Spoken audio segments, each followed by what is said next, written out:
Shalom, salam sejahtera. Berjumpa kembali di channel Kombur Tondi. Sahabat sekalian, pada kesempatan ini kita akan merenungkan kembali yakni pokok-pokok iman kita, syahadat para rasul atau juga biasa kita sebut credo.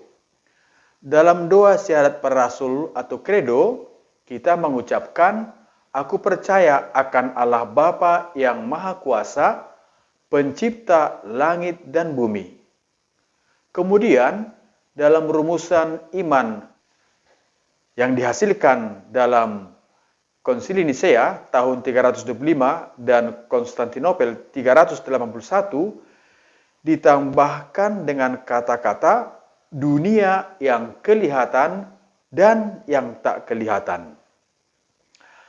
Langit dan bumi itu ialah segala sesuatu yang ada, yang diciptakan oleh Allah, tetapi menyangkut yang kelihatan dan yang tak kelihatan. Sekali lagi, menyangkut yang kelihatan dan tak kelihatan, tetapi ada. Jadi, ada yang kelihatan, tapi ada juga ada yang tak kelihatan. Sahabat, bumi ialah dunia manusia. Di bumi inilah kita manusia tinggal dan beraktivitas. Di bumi inilah dalam arti rohani manusia berziarah sampai nanti menemukan tujuan akhirnya, yakni surga. Bumi sebagai ciptaan Allah adalah tempat manusia berada, tempat manusia tinggal. Dalam Mazmur 115 ayat 16 dikatakan demikian.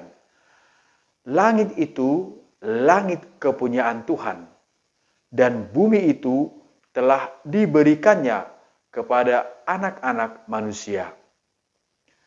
Dalam kisah penciptaan, yaitu Adam dan Hawa. Kemudian langit atau surga dapat berarti cakrawala. Dalam Mazmur 19 ayat 2 dikatakan, langit menceritakan kemuliaan Allah dan cakrawala memberitakan pekerjaan tangannya.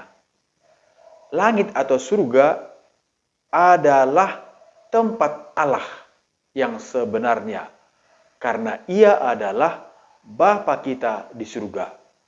Jadi selalu dikatakan Bapa kita di surga. Tempatnya di surga. Bisa kita lihat dalam Injil Matius pasal 5 ayat 16. Karena itu, surga adalah kemuliaan definitif. Yesus setelah kebangkitannya kembali kepada kemuliaannya, duduk di sebelah kanan Allah Bapa di surga. Kita pun nanti, kalau kita sudah selesai berziarah di dunia ini dan meninggal dalam rahmat Allah, kita akan kembali ke surga, bukan kembali ke dunia. Akhirnya, surga berarti tempat makhluk rohani. Makhluk rohani artinya makhluk tanpa badan. Surga juga tempat malaikat-malaikat yang mengelilingi Allah. Sekali lagi, sebagai makhluk roh, mereka adalah roh murni. Mereka tidak punya badan. Mereka tak kelihatan, tetapi ada. Dan mereka diciptakan oleh Allah. Maka, dalam konsili Lateran keempat dikatakan demikian. Allah mengadakan pada awal segala waktu sekaligus dua ciptaan dari ketidakadaan, yakni yang rohani dan yang jasmani. Yang rohani tak kelihatan, yang jasmani kelihatan, tapi keduanya ada. Yaitu malaikat dan dunia. Dan sesudah itu yang manusiawi, yang boleh dikatakan terdiri dari roh dan badan. Manusia dicipta oleh Allah yang terdiri dari badan. Tetapi tidak hanya badan, juga terdiri dari roh. Maka kalau manusia mati, badannya kembali menjadi debu, karena dicipta dari debu, dari tanah. Namun meskipun demikian, manusia memiliki roh, napas kehidupan yang dihembuskan oleh Allah. Maka kalau manusia mati, roh itu kembali kepada Allah.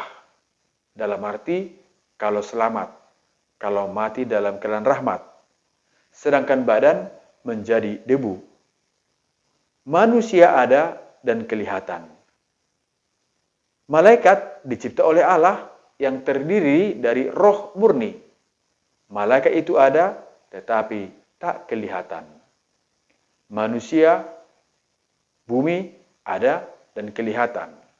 Malaikat ada tetapi tak kelihatan.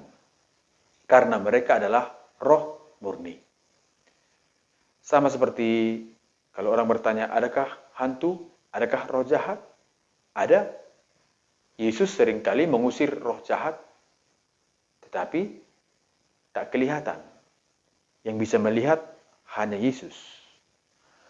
Kesimpulannya, Allah mencipta semuanya baik.